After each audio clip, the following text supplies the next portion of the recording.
This is getting ridiculous! Dragon Ball Z Budokai Tenkaichi 2, or as it's known in Japan, Dragon Ball Z Sparking Neo, is the second DBZ game developed by Spike, and seeks to build upon everything they accomplished with the first Tenkaichi title, while also expanding on the ideas presented there and offering a plethora of brand new ones to boot. Just like its predecessor, Tenkaichi 2's true name should be the Sparking variation seen in Japan, but localizers continued with their Budokai Tenkaichi branding to once again link it to the previous Budokai series lineage. So although this game's authentic name is Dragon Ball Z Sparking Neo, I'll still be using the localized name since that's how I knew of the series growing up. Tenkaichi 2 was released first in Japan on October 5th in 2006, then followed up with the EU release on November 3rd, succeeded by the US release on November 7th, and finally in Australia on November 9th. Although, these are only the release dates for the PlayStation 2 version. Tenkaichi 2 was also the first Dragon Ball game to see release on the Nintendo Wii, even acting as a launch title for the console with its November 19th release date in the US. Although the Wii version wouldn't see release in Japan until January 1st, and the EU and Australia would both end up waiting until March 30th and April 5th respectively. Although the fact that this game had a Wii port is one of the more fascinating aspects about it, I'll be playing the PS2 version for this video, so that's what you'll be seeing footage of, but no worries, I'll talk a bit about the difference between the two ports later in the video. Just by looking at the gameplay here, you can easily tell that this is the same engine and technology from the first game, just built upon and expanded. Although Tenkaichi 2 does offer a huge amount of new additions and features, nearly all of them simply surround the core gameplay, which itself has remained largely unchanged from the previous title, save a few minor tweaks and alterations. So if the gameplay is pretty much the same as last time, what exactly new does Tenkaichi 2 have to offer over the games that came before it? Well, let's find out.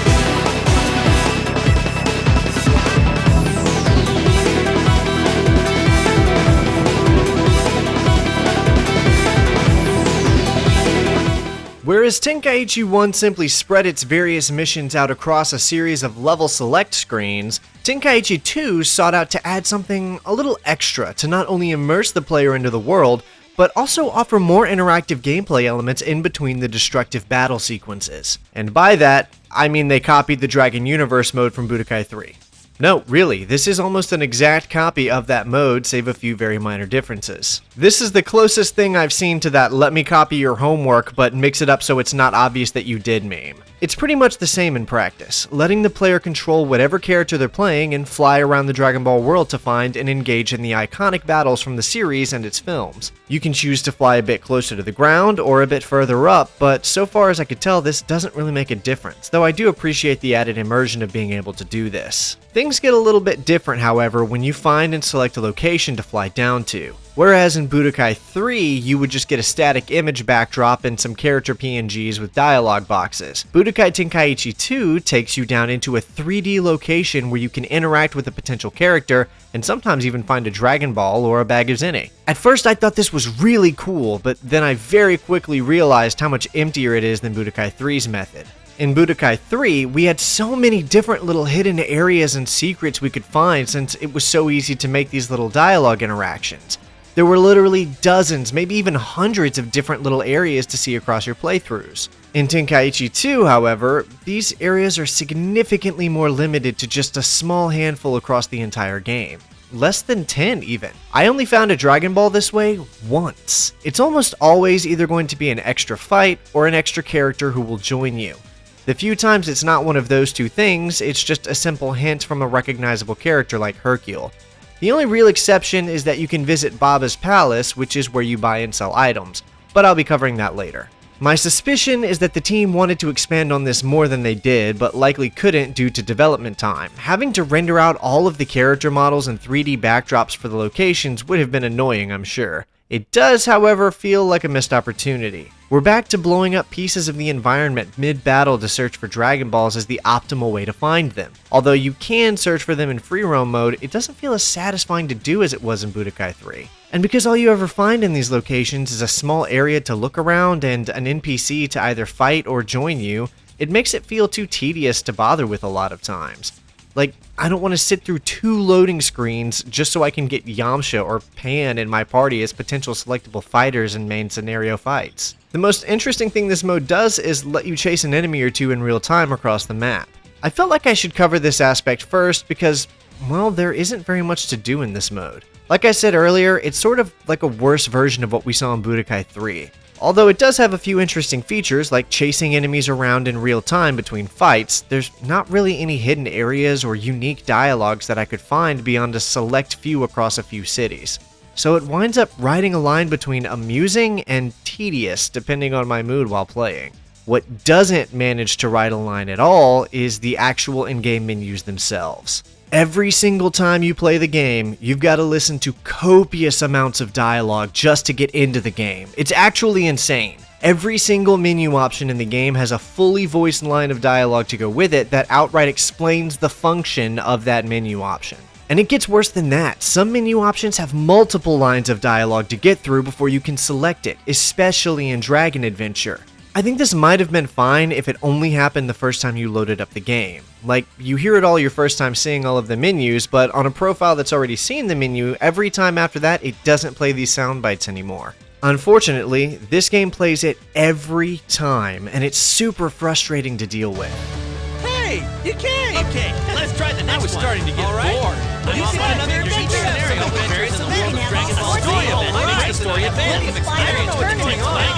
I got to the point where I was accidentally selecting menu options I didn't want because I was mashing the skip button to get through all of this voice dialogue. And let me tell you, this is the longest Dragon Ball Z game I've talked about yet.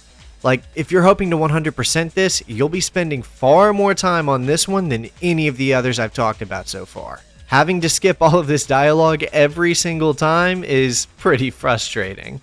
Okay, I think I've actually said pretty much every real criticism I have of this game already, so if you're a huge fan of the game, don't worry, I've got plenty of praise to layer onto it. Starting with the actual saga menu itself.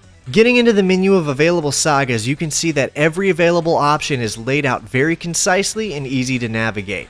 It allows users to jump into whatever specific battle and whatever specific saga they may be itching to go back and replay. Of course, all of these must be unlocked first, and you'll only have the Saiyan Saga to start with. So, looking at the entire interface as a whole, I don't think it's necessarily an overall improvement over Tenkaichi 1 due to the dialogue frustrations, but it's not worse either because I feel like the layout is more user-friendly. I'd just say it's different, better in some ways and worse in others. The game itself is far bigger than its predecessor though, with so much more available content, for better or for worse. The first thing I want to talk about is what's new in Dragon Adventure. Well, what ifs are back, with 3 major scenarios to play with, and I'll briefly talk about each one. The first scenario is called Fateful Brothers, and can be unlocked near the start of the game if you beat Raditz as Piccolo in the first battle of the Saiyan Saga. This is cool because all 3 what-ifs kind of work like this, acting as a sort of branching reality if you complete a battle that a character canonically lost. This also means that losing these battles will still complete the level and progress you forward. Anyway, after his defeat, Raditz suffers a head injury that makes him lose all memory of who and where he is, not unlike Goku's fate shortly after his arrival on Earth. The story from there conveys Raditz training with Goku and Gohan for a while and learning their ways in the months between his arrival and Vegeta and Nappa's arrival. Eventually, of course, Raditz regains his memory and must be confronted by Goku and the Z-Fighters about the return of his evil intentions. The months spent learning from Goku, however, have left him with deep internal conflict about his reason for being there. After a few more fights, Raditz realizes that he can't come to terms with his original reason arriving on Earth after having been shown a better way by Goku, but because of this, he feels he's betrayed his Saiyan heritage. So, in order to save the Earth from Nappa and Vegeta's wrath, he gets in his Saiyan pod and flies it into the air, sacrificing himself in order to destroy the Saiyans and save the Earth.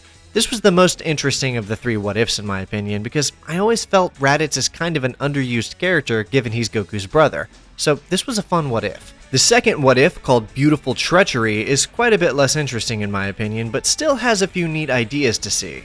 This one is far simpler, but yet somehow dragged out to be just as long, if not longer. If you're able to beat Dodoria with Krillin and Gohan in the Frieza saga, you'll unlock this what-if scenario that sees you playing as Zarbon as he devises a scheme to betray Frieza and his minions in order to gather the Dragon Balls for himself and wish for eternal youth and with it, his eternal beauty.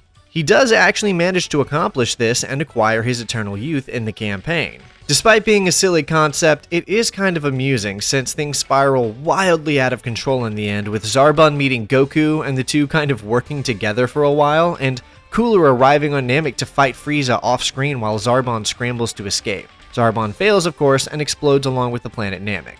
I like that they're trying different things to make the game feel more expansive and varied, but, I mean, did anyone really want to play out a full multi-battle saga as Zarbon trying to wish for eternal beauty? It's a silly addition. I only want Zarbon in the game so I can kill him with Vegeta.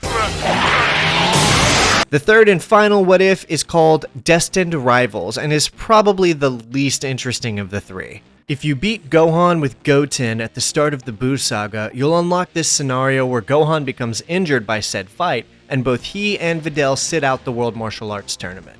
Unfortunately, we have to play a lot of the same battles we had to already play in the Buu saga, but with slightly different dialogue. And the only real difference here is that Goku and Vegeta end up actually competing in the tournament itself before relocating to resume their match in the mountains. Since the Spopovich situation didn't happen and Vegeta didn't encounter Babidi up front, when the two have their duel interrupted by Deborah's power level, turning Piccolo to stone, they simply kill Deborah and blow up Babidi's spaceship, thereby preventing any of the Buu arcs from ever occurring.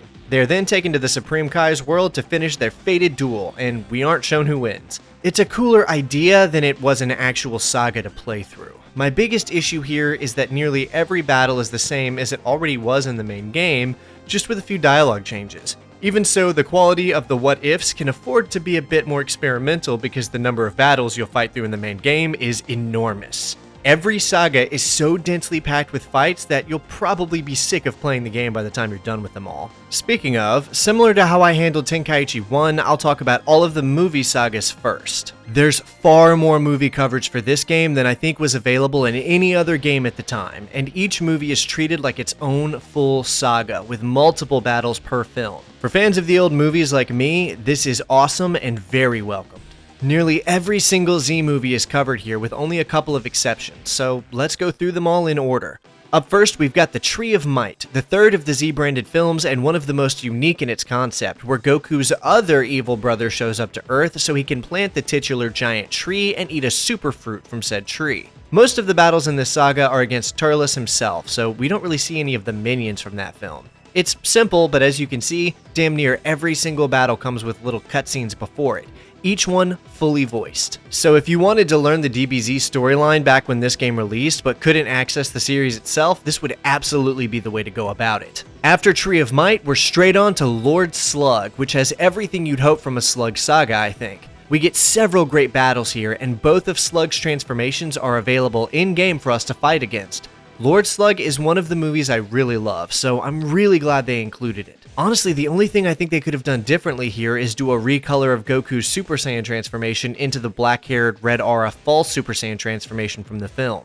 Man, that would have been so cool. Yeah, I know that's actually just Super Saiyan, as the original Japanese translation of the film is Dragon Ball Z Super Saiyan Son Goku, but the whole false Super Saiyan transformation has kinda taken on a sort of fan canon now, so I'd have loved to have seen it. That said, I did use the Kaioken move on him here, since that's as close as I could get to it. Getting to face down his giant form was a really cool experience. In fact, the inclusion of large enemies like this in general feels like a really smart decision given how many large characters appear across the series. It could have been even more cool if they were all upsized just a little bit more than this, but I mean, whatever, this is better than just not including it at all. Cooler's Revenge is here, of course, another fan favorite and for very good reason. It's one of the coolest DBZ movies, no pun intended.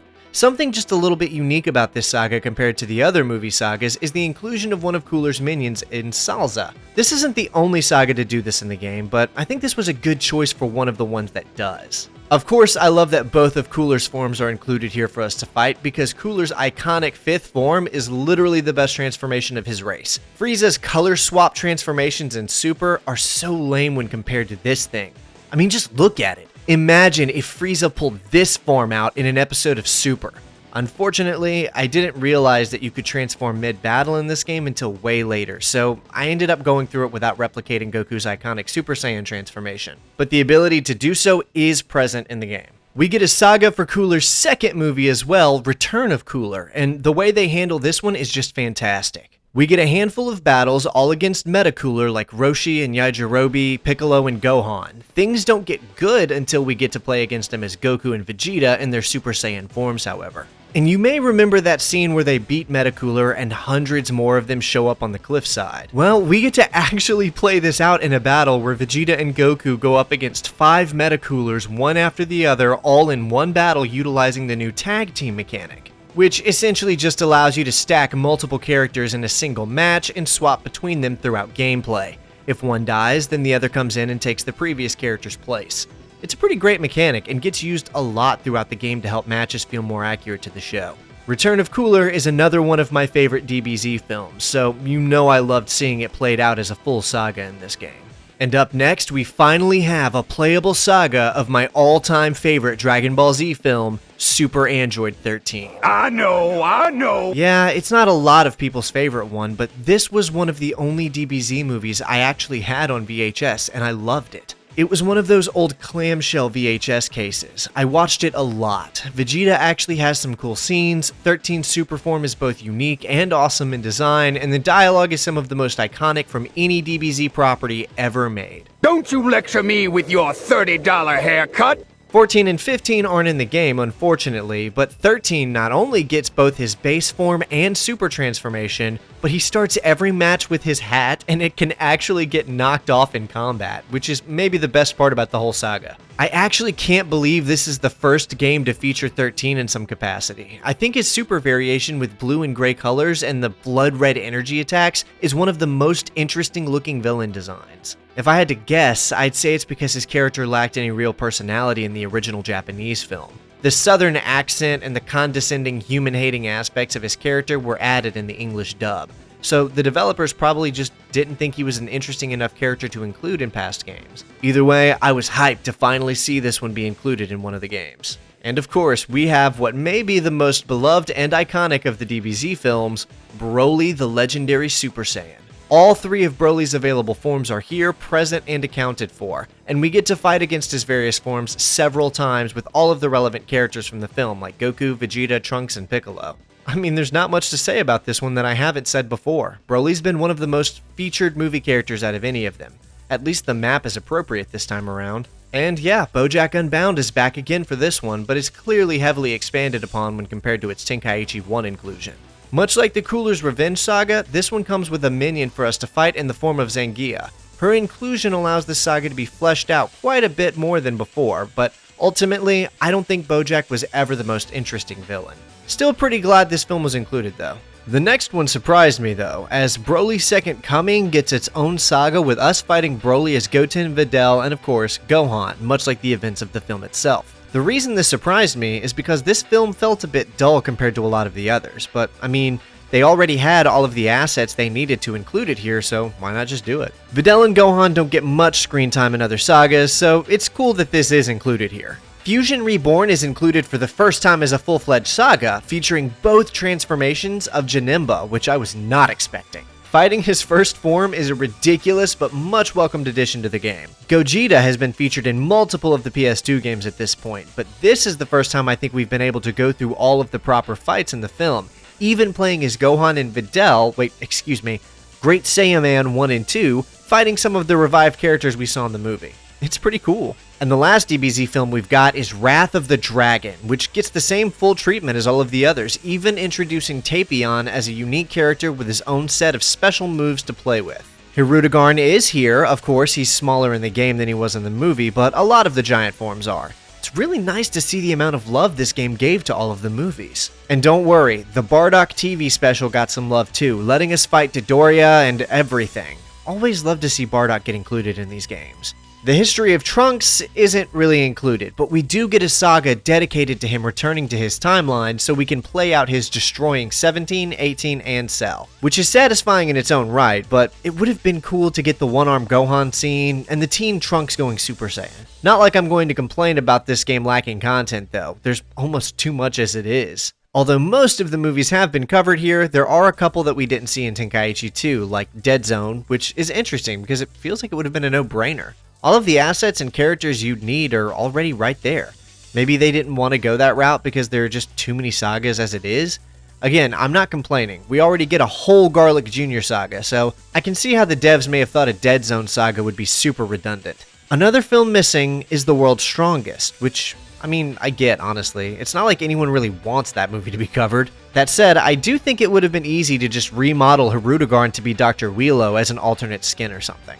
And lastly, Bio Broly isn't covered, but I'm pretty sure that's because most people think that's the worst film out of all of them, so I'm not surprised they didn't bother with it. That's all of the movie coverage in Budokai Tenkaichi 2. It's the most I've seen in a DBZ game up to now, and I loved it. It also gave me some much needed relief from just replaying the same events from the anime repeatedly. Speaking of which, I'm not going to talk very much about those events because I've already talked quite a bit about them at this point, but I will go over it briefly. One thing I will say about everything between the Saiyan Saga and the Buu Saga is this game has gone more in depth with them than any of the other games we've seen have tried to.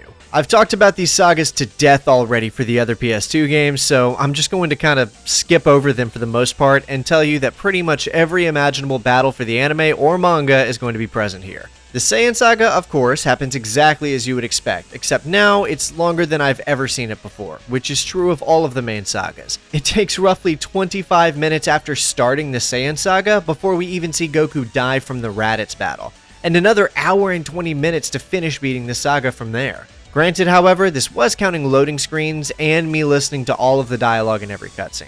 The epic battle between Super Saiyan Goku and Frieza has never looked better thanks to the inclusion of a dying Namek map, and I'm happy to report that we get to destroy Android 19 as Vegeta, which is great.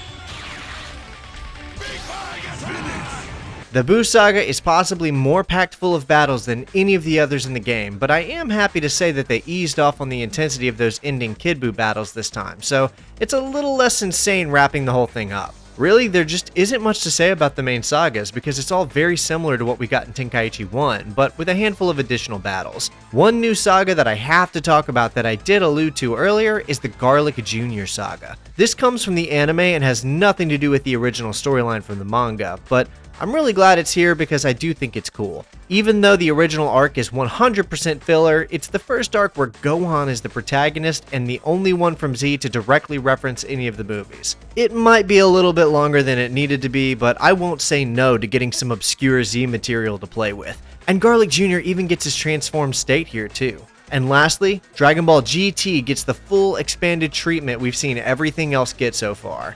We get the Baby Saga, Super 17 Saga, and the Shadow Dragon Saga. The Baby Saga is easily the longest one of them, with Baby having 4 separate transformations to fight against. I think the most notable addition actually comes from Oob, who we not only get to play as against Baby, but who also receives his fusion with Fat Buu into Majub, a character we pretty much never get to see in these games. This may even be a first. It's good to see this much love being given to the GT sagas. Flawed as they may be, I think there were some cool ideas worth seeing in a game. The Super 17 saga has all of the main battles you'd want to see, even having the Android 18 conflicts to play through. Again, I think Super 17 is a really cool character who I'm always happy to see be included. Lastly, we have the Shadow Dragon Saga, which is probably the least expanded upon of the available sagas. There's only a handful of battles and all of them are either against Sen Shenron or Omega Shenron, which are just the same character but with more or less Dragon Balls. I always thought the Shadow Dragon Saga was the most fitting end we could have seen to the Dragon Ball series in concept, and Omega Shenron is a super interesting character for our heroes to face off against. Also, he looks cool. I've always really liked the idea of the final villain of a show called Dragon Ball to be an evil dragon that came about as a consequence of abusing said Dragon Balls. I like when GT is included in these games, and I honestly just like GT in general, even if it's really not that good. I always say GT is a really poor execution of a handful of really cool ideas. And that's all of the available sagas in Budokai Tenkaichi 2's Dragon Adventure. I know I'm repeating myself, but man, this was a long mode. I vividly remember complaining about a few missing battles in my coverage of Budokai Tenkaichi 1, and it almost feels like this game heard me and somehow answered in turn because I'm sure as hell not complaining now. In fact, I kinda think it may have overcorrected, and now there's way too many battles to the point of being exhausting. Surely there has to be some kind of middle ground here. Even so, I can see that this game has some serious value. Dragon Adventure is quite simply the most comprehensive Dragon Ball story mode I've ever seen in a video game. This comes quite possibly at a cost, since that aspect can often make it feel like certain events are being dragged out a little bit more than they really should be, but it's also just so much fun to play through so many of the battles we saw in the films and main series. So, even if it was honestly a little exhausting at times, I'm happy to say that Dragon Adventure is a phenomenal experience worth looking into for any fan of the series.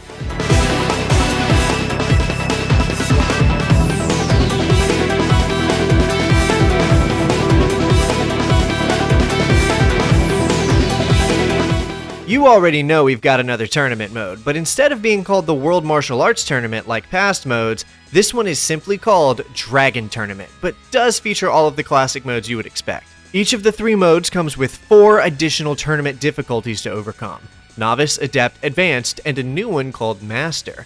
Novice only has 3 battles to win for victory, Adept ups the ante to 4 battles, and the last 2 both have 5 matches, but Master is a little bit harder. After unlocking all available offerings, players will have access to a classic World Martial Arts tournament like they've been familiar with the expected map and ring out rules. This one is pretty much a must-have and does make for some pretty nerve-wracking matches on higher difficulties as you're trying your best to avoid being thrown out of the ring. The second mode is the Cell Games mode, which I've talked about several times before and is starting to become a series regular at this point. It's just a list of fights without the ring out rules, and the final boss is Cell. Still glad to see it back for the additional variety it provides to fights overall. Then there's a third game mode that we haven't seen before called World Martial Arts Big Tournament, which is just a tournament mode without rules or the Cell Games theming, so it's got the most variety of the 3.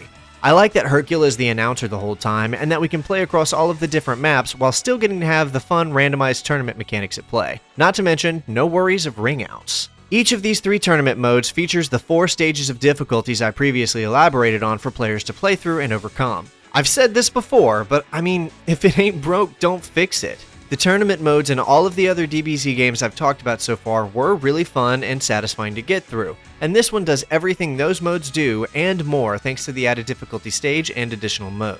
Thanks to all of these fantastic new additions and the enormous roster of characters to play with, I think it's clear that this is the most entertaining tournament mode we've seen so far. Speaking of customizing our fighters, that's another mechanic returning from the first Tenkaichi game. There's a huge swath of different items that you can equip to change the stats of whatever character you're working on customizing, like increasing HP, attack, defense, speed, energy, or even the power of whichever finishing move you favor, like your first, second, or ultimate blast. The name of this system is Evolution Z, and it's actually pretty impressive. You really do need to be utilizing this to overcome more challenging fights, or you're going to end up having a really hard time. I had probably customized more than a dozen different characters by the time I was done with this game, and a few of those were by necessity to help me overcome some of the more challenging battles in the Dragon Adventure mode. The others were just for fun, so I could use them in the tournament and ultimate battle modes. All of this customization is done with items you either unlock or purchase from Baba in her store, and it's pretty similar to a lot of the stuff we've seen in past games. It's just a shop for you to spend the zenny you unlock or find throughout the various game modes to buy the items you'll need to upgrade your characters. The neatest thing about this shop compared to the others we've seen in past games is that you can find and access it from the free roam mode in Dragon Adventure, which is a very nice quality of life feature for this one. I gotta say, the way Tenkaichi 2 has been balanced feels a lot better and made me more excited to jump into Evolution Z to modify my characters than I ever was in Tenkaichi 1. It's not just character customization that's back though. The item fusion minigame for unlocking hidden characters also returns, and it's pretty much the same as it was last time, just with a few more characters to unlock. We have to find and figure out which items go together and can be fused to create and unlock more characters for us to play with. Pretty much all of the movie and GT characters are unlocked through this mode, and there's quite a few more to unlock here than there were last time, so you'll spend a good amount of time here figuring things out. All of these modes work very well together and seem to feed into one another in a sort of larger scale gameplay loop. The different modes of Tenkaichi 2 are aware of each other and encourage players to go back and forth between said modes throughout their gameplay experience. And the Evolution Z mode acts as one that you'll find yourself revisiting several times as you play, but it never gets annoying. Or at least it didn't for me. And we're not even done talking about all of the available modes yet. Of course, other classics return like training and dueling your friends, which were a huge must back in the day. I think most people who played this back then remember what it was like to slot in a second controller and go head to head against a friend or something in an epic series of multiplayer matches. Although I never played this game when I was young, I did play the first one, so I can still imagine a very similar experience to that for this one. There's also the very cool Dragon Library mode that lets DBZ lore nerds read all about the series and its events. I think it could have stood to be a bit more detailed personally, but it's still a cool inclusion for a fighting game. The biggest new inclusion, however, is the bonus mode called Ultimate Battle Z. Most of these DBZ games have had some kind of third bonus game for players to learn and play with, but I think this one may be one of the biggest we've seen yet. Ultimate Battle Z is a pretty neat little bonus mode that gives players a great excuse to utilize the most decked out version of their favorite characters. Thanks to a very extensive variety of different challenges available to the player, we'll be able to lock in a multitude of our favorites and really get the highest intensity experiences available in Budokai Tenkaichi 2. The way these challenges are set up is pretty cool too. It's a series of tower challenges, each one with a different theme of who you'll be fighting. I love this idea. After each match is done, you'll be shown a stat screen that gives you the results of how you performed, which gives you metrics on different aspects like how much HP you had left, the amount of time it took you to win, your biggest combo, and your max damage. Each of these stats is ranked in a traditional format like C being bad and A being good. Then the final Z rating is the best and essentially means you made the optimal plays in those areas. With that said, let's take a brief look at each of the available towers we'll be playing with. There are 15 different towers for us to tackle, and each tower has a distinct theming for the opponents you'll be facing off against. The first is called Kakarot Road, and it depicts a bunch of the most iconic villains Goku has faced throughout his life, starting with Yamcha, a la his experiences in the original Dragon Ball, and going from there. The second tower is called Ginyu Force, and you can guess what this one is. Although I will say that some of these towers are multiple one-off battles, and others are just a single battle with a multitude of opponents set against you one after the other. The Ginyu Force Tower is one of the latter. The third tower is called Assault Force, and simply sets you against a lot of the less powerful characters from the series, like Videl, Yamcha, Roshi, etc. Tower 4 is called Dragon Tag, and pits you against some of the more iconic duos from the series, like Tien and Chaozu, Vegeta and Nappa, and Hercule and Fat Boo, to name a few. Tower 5 is called Android 103, and is quite simply just a 6-battle tower dedicated to the various androids we fight across the game, starting with 19 and going from there. Tower 6 is called Ultimate Children, and you can guess who we're fighting here, the children of DBZ. Gohan, Goten, Trunks, Pan. Oh, and of course, Kid Goku is the final battle. Tower 7 is Dragon Tag 2 and maintains the theme from Tower 4 with even more iconic duo fights like Krillin and 18, Great Saiyan Man 1 and 2, and Mecha Frieza and Metacooler. Tower 8 is Saiyan Blood and gives us 6 fights with a handful of the different Saiyans in the game, starting with Raditz and ending with Bardock. Tower 9 is called Giants, and it was one of my favorites. We get 7 fights against all of the giants in the game, the first of which is Master Roshi at full power, which is super fun to see in the game like this. He's playable too if you unlock him in the Fusion minigame. Tower 10 hits us with a challenge called Normalism, which seems to be dedicated to letting you fight some of the more overlooked characters available in the game, like Dodoria, Kibito Kai, and Pikkon. Tower 11, named Movies, is exactly what it sounds like. 5 battles to let us face down the various enemies from the different DBZ movies. Tower 12, called Transformations, is something really special. Its whole theme is to let us tackle a bunch of the different characters who have better transformations in their base form. The reason I say this is something special is because it answered an age-old DBZ question for me by way of letting me experience it firsthand. So, everyone knows it's kind of a meme how characters in DBZ will kind of just stand there and let their opponents transform into their more powerful version. And everyone asks, why are you just standing there letting them get a power boost? Well, after playing this mode, I get it. I played as Vegito in his base form, decked out in Evolution Z and super overpowered. And I found myself waiting to go Super Saiyan until my opponent transformed first. And even more, I was dragging out matches to coax them into transformation because this was the last mode I played and I was skilled enough to where I thought I could beat them at their best.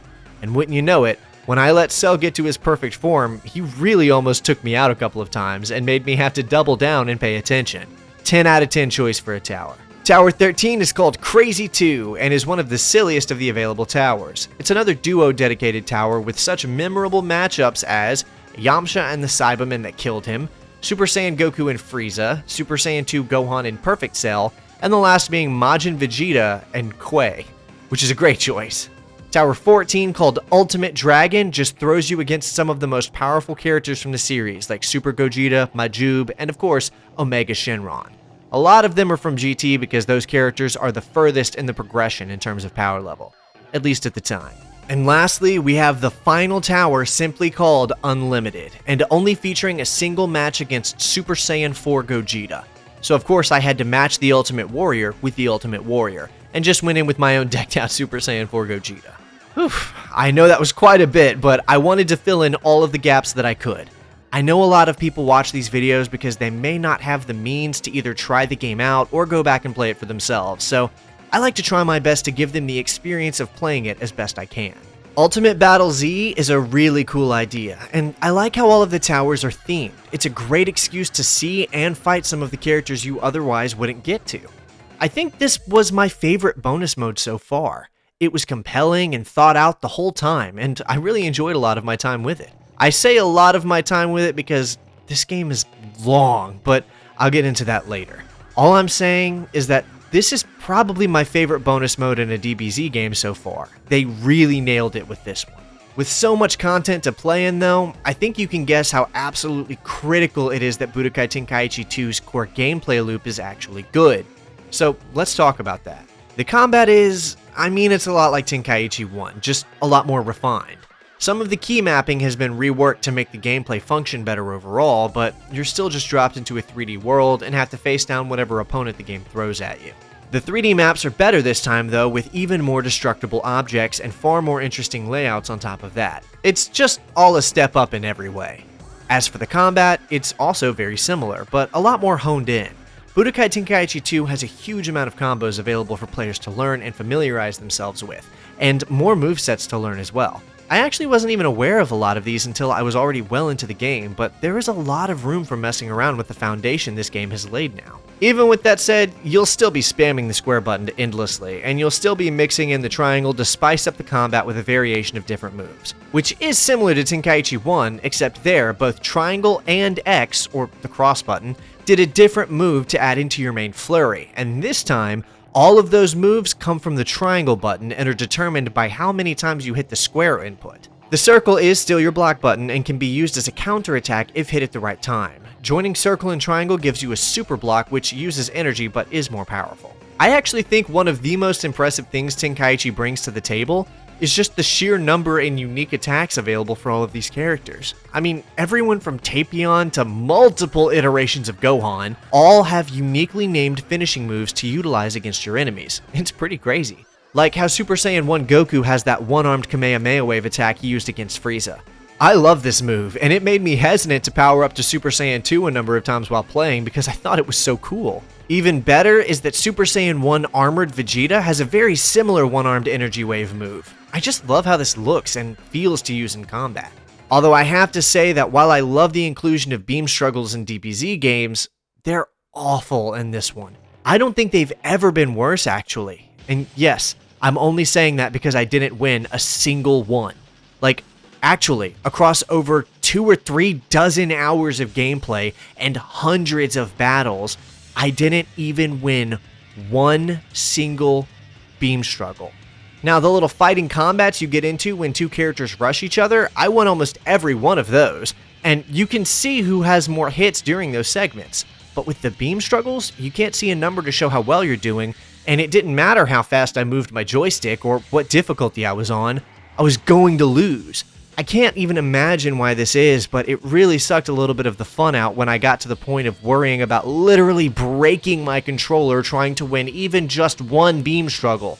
What the hell was up with that? Anyway, that aside, the combat overall is incredibly satisfying to play with, and the great thing about the way this game is made is that learning one character applies to all of them, which is nice given how many characters there are to use. They all play nearly the same, so every battle you play, you're getting better, regardless of which character you're using. This isn't a fighting game, so I think that's a fine way to go about it. I do think there's something to be said for games where each character has their own movesets that must be mastered, but in a game like this, that just wouldn't be feasible. And of course, I'm on record having complained bitterly about how poorly some of the other DBZ games handled the various transformations, but thankfully, I think this one handles it better than any of the games I've covered up to this point. First off, we get more of them to play with than I think we'd ever seen in a DBZ game at this point, and secondly, we can finally transform mid-battle, and it's awesome. The transformations always change the available finishing moves, but retain the same character stats of the base character, with a few exceptions. So if you decked out your Super Saiyan 1 Goku in Evolution Z, that carries over to his Super Saiyan 2 and 3 transformations as well. Not Super Saiyan 4 though, as that was handled as a separate character. Transforming always feels like it matters too. Going from base form to Super Saiyan 1 or 2 feels like you're getting a noticeable boost in damage and defense every time it happens. It's really the best handling of transforming I've seen so far. Lastly, I wanted to talk just a little bit about the maps.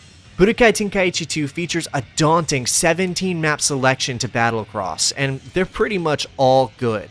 We've got everything from the rocky area to the glacier area, and even the Kami house. Also, map transformations are back and seriously fun. If you hit the ground of a map at the right angle with an ultimate attack, it'll completely devastate the planet and change the map altogether.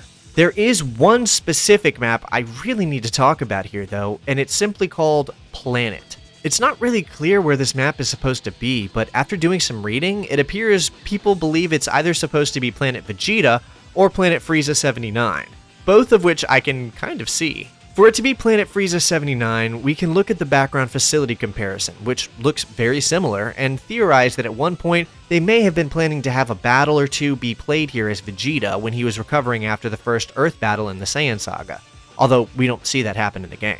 Or it may have been Planet Vegeta for a final battle in Bardock Saga, or maybe it was even supposed to be the planet Kanasa, the planet we see Bardock and his crew conquering at the start of his movie. I have no idea, and the fact that I don't know is actually kind of interesting. Adds an element of mystery to the game for me. One thing I do know is that this map didn't show up in the Dragon Adventure mode, which makes me really wonder what it even is. Why is this here? What was it intended to be? Tell me what you think in the comments. And I think that just about wraps it up for the extra offerings of Dragon Ball Z Budokai Tenkaichi 2. Getting to dive into all of this was such a cool experience given that I'd never seen any of it before, and I gotta say, it didn't disappoint. The sheer amount of content on offer here is something I think I can only describe as sprawling. It's just downright immense, and even though I had my ups and downs while going through it, I still think I can honestly call this one of the better Dragon Ball games I've ever played. All of the things to do and additional game modes are simply fantastic, and it all works together so seamlessly to keep players engaged with its world and content. I'm quite frankly a little bit shocked that it's taken me this long to give it a genuine shot. But now that I have, I can definitely say that when it comes to content, Budokai Tenkaichi 2 has cast a huge shadow on the rest of the entries in the series so far.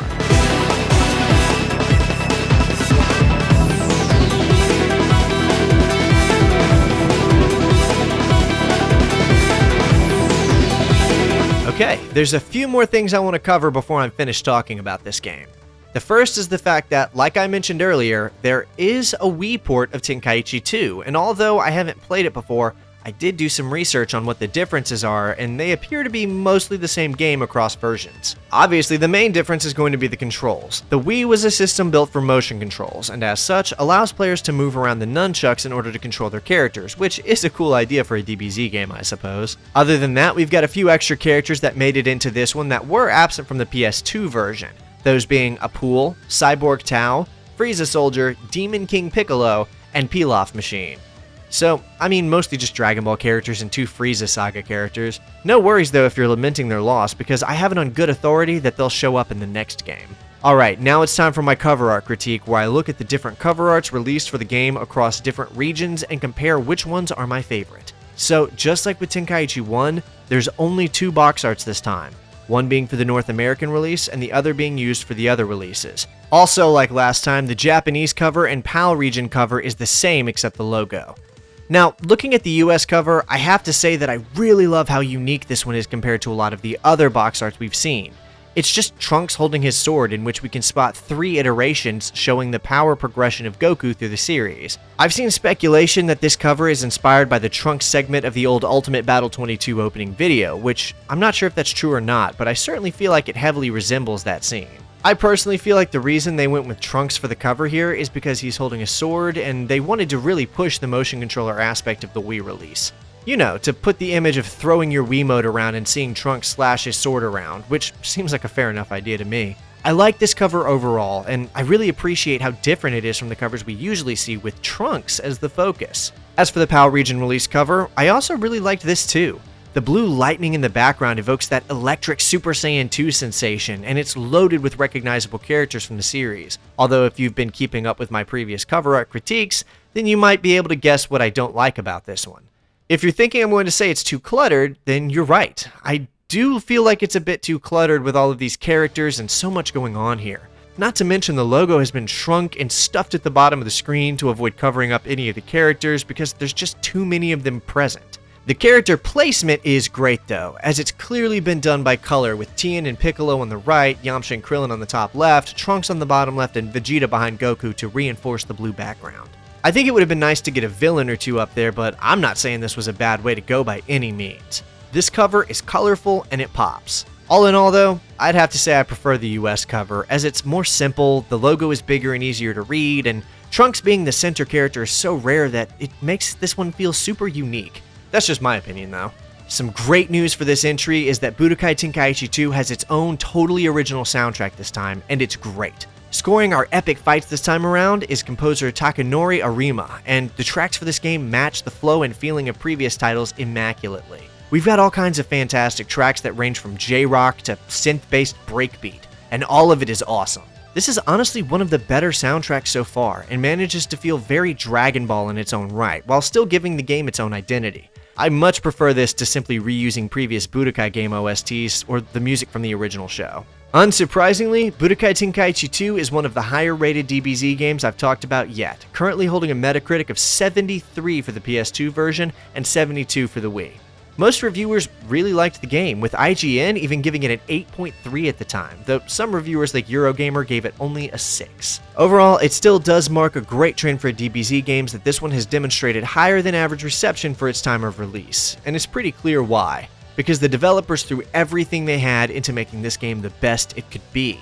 If there's one point I hope I've hammered home about this game, it's that Budokai Tenkaichi 2 is incredibly long. I think by the time I was finished with it, I'd played well over 300 or 400 individual battles across the game just to complete all of its modes. It took me more time to beat just this one game than it took me to beat any 2 of the other DBZ games I've covered so far combined. And although that may be its greatest strength, it's certainly the game's greatest weakness. For Dragon Ball fans, this will be a great experience for the most part, but even the biggest fans are likely to become fatigued by the end if they're hoping to get through every available battle. I saw a comment about this game calling it more of a Dragon Ball simulator than it is a fighting game, and I think that's a very apt description of what we have here. Dragon Ball Z Budokai Tenkaichi 2 is a straight-up Dragon Ball simulator. It's filled to the brim with every battle, attack, and scenario fans could reasonably hope to find in a DBZ game on the PS2. That said, I think I've already repeated myself on some points with this one, so we're past due to wrap it up. All I can say is that I'm really interested in seeing how Tenkaichi 3 goes about trying to top this. Thanks so much for watching, everyone. This is the longest one of these DBZ retrospectives I've done so far, and it was a pretty dense project to get through if I'm being honest. I really was not ready for how much more of a commitment this game was going to be over the other ones. If you enjoyed this video at all, I'd ask that you like the video and maybe drop a comment, since that really helps me out in the algorithm. And if you haven't already, then consider subscribing so you can keep up with whatever old game I'll be talking way too long about next. With that said, I'm just hyped to see what's waiting for me at the end of this Budokai Tenkaichi trilogy. Thanks again everyone for watching, and I'll see you in the next video, but until then, that's all I've got for you.